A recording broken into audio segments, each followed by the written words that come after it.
መንግስታዊ ሃይማኖት የለንም፣ ሃይማኖታዊ መንግስትም የለም። አንድ የመንግስት አገልጋይና ኃላፊ ወይም ሹም ሃይማኖት የለውም እምነት የለውም ማለት አይደለም። ሲያገለግል ቤተ እምነቶችን ሲያገለግል ሰኩላሪዝምን ጠብቆ ነው።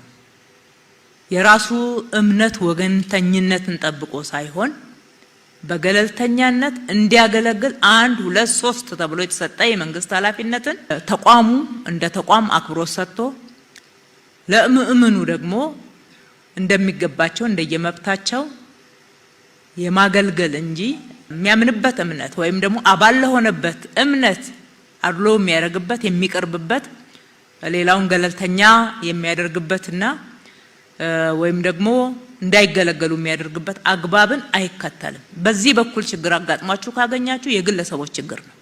መንግስት ፈጽሞ እንዲደረግ አይፈልግም። በደረሰበት ቦታና ባገኘው መረጃ ልክ ደግሞ ተጠያቂነትን ያሰፍናል። ሲያሰፍንም ቆይቷል።